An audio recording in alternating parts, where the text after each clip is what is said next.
Salut tout le monde, j'espère que vous allez bien. Aujourd'hui, nous allons parler de la collaboration entre la youtubeuse Nikki Tutorials et la marque Beauty Bay. Je vais tout d'abord commencer par une introduction, vous présenter le produit.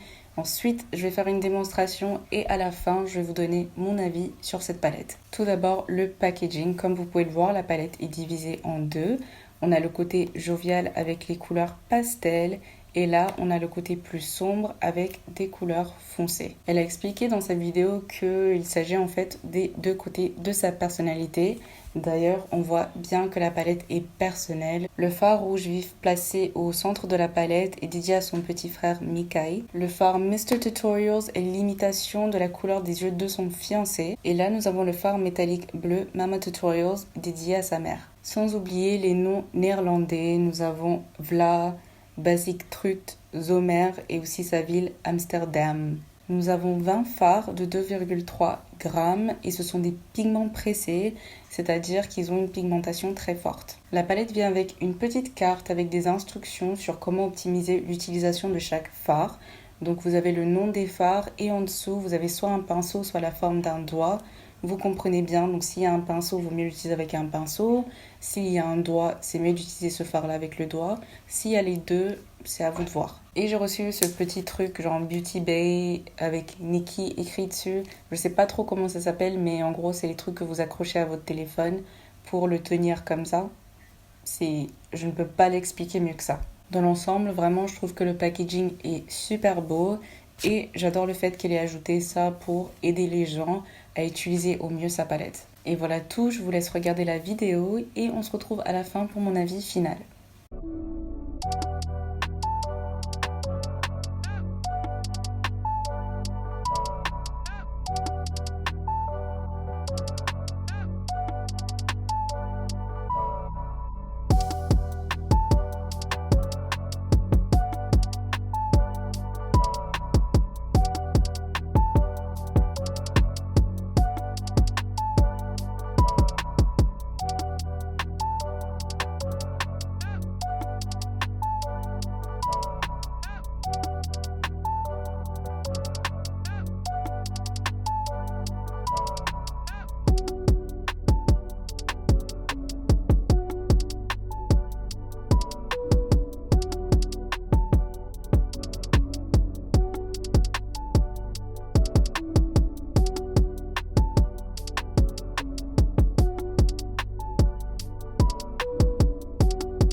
I don't know if I love you. I don't know if I hate you. Baby, it's time to get on my way, get on my line. I'm so sick of you just playing games. I'm pretty sure I hate you. I'm pretty sure I love you. After all of this commotion and the pressure that you did, cut my body into pieces and to throw me off a bridge. I'm thinking better say that I'm going insane. More broken devotee, why won't you go away? You say you hate me but you stay and be my life. Why do you want to break my rule and love me at the same time? Stupid bitch, you can't put my love and lose my fucking mind. What did I do to deserve this? You just give me a hard time. Taking me over and tell me that you feel with my homie. How could you ever hurt me? I've never been so lonely. Can't take you back on the love. Think that it's time to go, go. You love me all on my phone. Oh, don't bury me, you burn my heart. But I'm not so sorry, says it you. I don't know if I love you. Voilà le résultat final obtenu en utilisant les deux côtés de la palette. J'en ai aussi profité pour utiliser le nouveau gloss de la marque Beauty Bay. J'ai choisi la teinte Slippers. Il s'agit d'une couleur rose medium nude. En ce qui concerne la texture, c'est assez gras mais plaisant. Le gloss n'est pas très opaque, je m'attendais pas à ça par contre, mais je trouve que c'est joli quand même et ça c'est en fait... C'est comme si ça s'était fondu à la couleur naturelle de mes lèvres. Revenant à la palette, donc c'était vraiment une aventure. Je pense que vous avez dû le voir que j'ai eu beaucoup de mal avec le côté coloré. J'ai commencé par une couleur bleu pastel et le résultat obtenu est rose Barbie. Ça montre à quel point j'ai eu du mal avec ce côté-là de la palette. Ce que je vais dire c'est très subjectif, mais en fait je suis une personne qui aime bien faire des looks très classiques. C'est-à-dire j'ai même pas l'habitude de faire des halos ou faire des codes crease. J'aime juste faire ma petite couleur de transition et mettre un truc pailleté sur ma paupière mobile.